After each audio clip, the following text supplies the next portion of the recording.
nagdadamo. Kanya sila.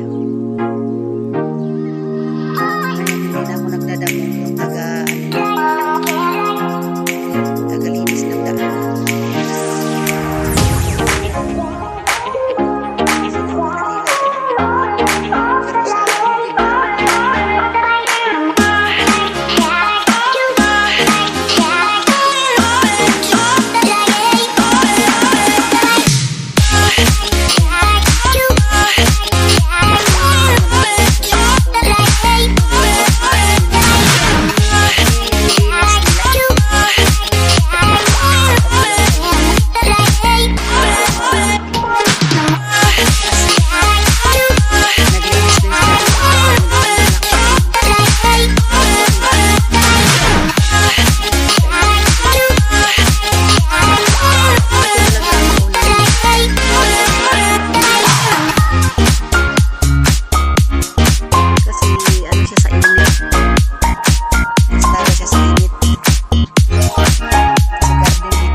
Pag-unite nilang dalawa.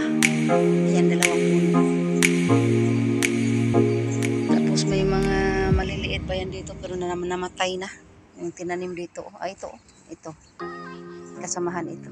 Ayan. Namatay na. Yan lang talaga ang dalawa na lumalago na. May mga siblings na siya dyan sa baba. Ayan. Kaya siya lumago. Tapos pinuputol-putol din yan ng mga magtitrim tulad nito. Maganda yan pag matrim yung sa taas, maputol yung sa taas. Kakapal din yan tulad nito. Yan. Kaya ngayon, okay na yung samahan nilang mag-asawa. Kaya siguro yan, nagbo-boom. Kasi yun yung pa-welcome niya, pa-unite. Maraming ang mga bulaklak yan pero namamatay yung iba. Ito, kasamahan din ito. Ito lang nabubuhay kasi may ano sa tubig. Marami yan dito nito. Pinanin ng driver dati. Yung driver na Bangladesh. Ayan, may remembrance siya dito.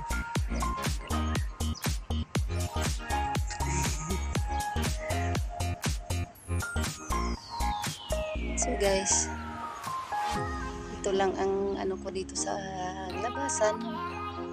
Mga pa-view-view. Ayan, kalatsutsi. Ito yung ang kalatsutsi. Ay, dyan na pala. Ayan ang kalatsutsi. Mga taong naglalakad.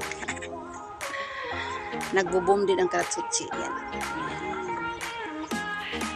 Ayan ang bahay ni Ate Guada na pinagtrabahoan na kasama ang palad, umanaw na pala. Ayan ang bahay niya. Diyan ako nakatikim ng unang kain ko sa Bilo-Bilo na binigyan niya. Kaya hindi ko makalimutan yan dyan. Una-una kong natikman yung Ilocanang Bilo-Bilo. Ilocana yun sa Ate Guada.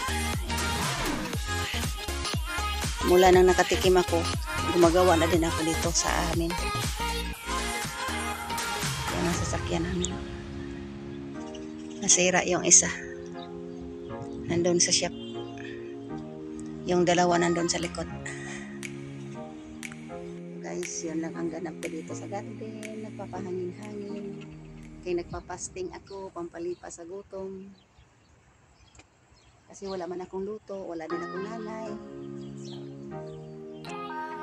Maganda ang garden namin ngayon kasi tinitrim nila. Bye-bye!